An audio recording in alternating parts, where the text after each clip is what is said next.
नमस्कार मित्रों, आपका स्वास्थ्य सूत्र में स्वागत है। आज का वीडियो मेरा यूटीआई पर है, यूरिनरी ट्रैक्ट इन्फेक्शन पर है। इसको ब्लडर इन्फेक्शन के नाम से भी जानते हैं। भारत में यूटीआई का संक्रमण, यूटीआई का इन्फेक्शन बहुत सामान्य है और ये हर वर्ग में देखा जाता है।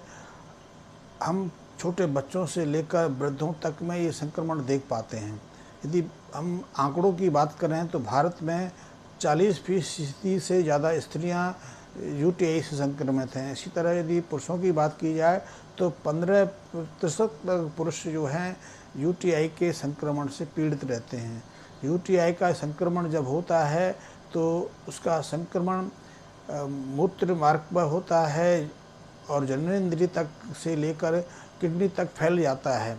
इसके कारण ऐसे लोगों को मूत्र त्याग के समय कष्ट होता है, जलन होती है, कभी कभी मूत्र में झाग भी आता है, मूत्र के समय कभी कभी दुर्गंध भी आती है और मूत्र मार्ग से कभी कभी पस या एक पीला श्राव भी आने लग जाता है। ये एक जटिल स्थिति है। तो कभी कभी मूत्र मार्ग का ये संक्रमण, यूरिनरी ट्रैक्ट का ये संक्रमण मूत्र मार्ग से बढ़ता हुआ किडनी तक पहुंच जाता है और किडनी विफलता का कारण बन जाता है।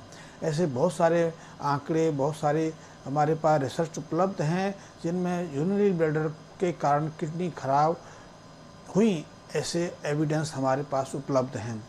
यूरिनरी ट्रैक्ट का जो इन्फेक्शन है सामान्यतः एक ई कोलाई नामक बैक्टीरिया रहता है जो हमारे रेक्टम में या लार्ज इंटेस्टाइन में पाया जाता है, उसके कारण फैलता है। क्योंकि हमारे यहाँ अभी पिछले 30, 35, 40 सालों से शौच की जो सुविधाएं हैं इतनी सही नहीं है। पहले लोग खुले में जाते थे तो इसलिए ऐसा संक्रमण बहुत कम मात्रा में होता था। लेकिन अब क्योंकि सार्वजनिक शौचालयों में भी बहुत लोग जाते हैं, घर में भी शौचालयों में साफ सफाई नहीं रखते, इसलिए ऐसे संक्रमण, ऐसे इन्फेक्शन एक इन्फेक्टेड आदमी से पूरे परिवार को हो जाते हैं। या आप जब घर में कोई मेहमान आता है तो ऐसा संक्रमण वहाँ छोड़ जाता है जिससे घर परिवार के लोग पीड़ित हो जाते हैं।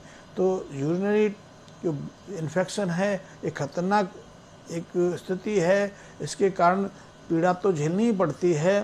इसके कारण कभी कभी गुर्दे की विफलता और किडनी के रोग तक देखे जाते हैं।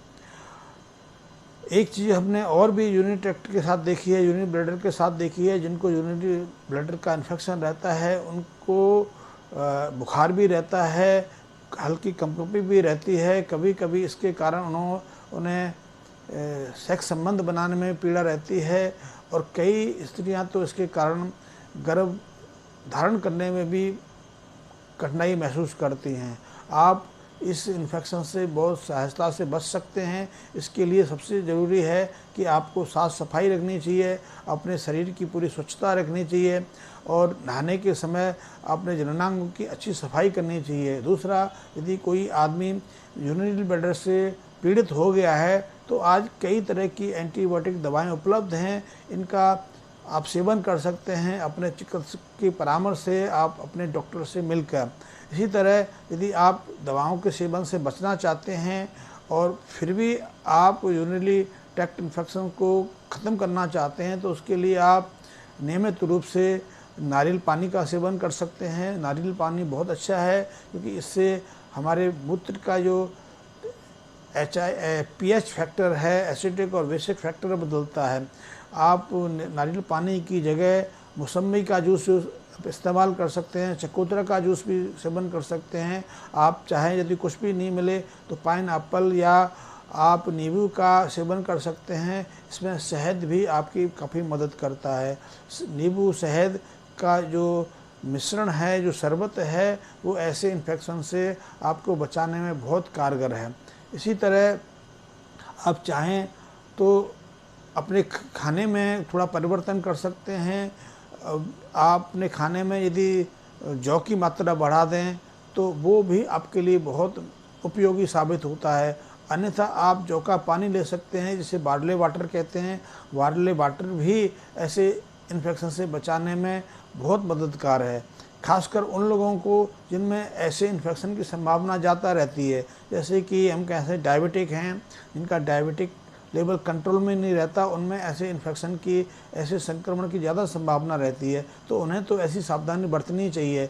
इसी तरह वृद्धावस्था में लोग साफ़ सफाई नहीं कर पाते हैं, या मासिक के समय स्त्रियां सही स्वच्छ नैपकिन इस्तेमाल नहीं कर पाती हैं, तो उनको तो ऐसे चीज़ों का ध्यान रखना चाहिए जिससे संक्रमण बच सके और शरीर की इम्यूनिटी बढ़ सके। इम्यूनिटी बढ़ाने के लिए आप मानसिक रूप से अपने को स्वस्थ रखें, मानसिक चिंता पीड़ा से दूर रखें, क्योंकि इसके कारण भी आपकी इम्यूनिटी जो कमज़ोर पड़ती है और ऐसे संक्रमण बढ़ते हैं। तो साधारण सब है, हम यदि ये थोड़ा से उपाय करेंगे तो हम 40% आबादी को ऐसे संक्रमण से बचा सकते हैं। धन्यवाद।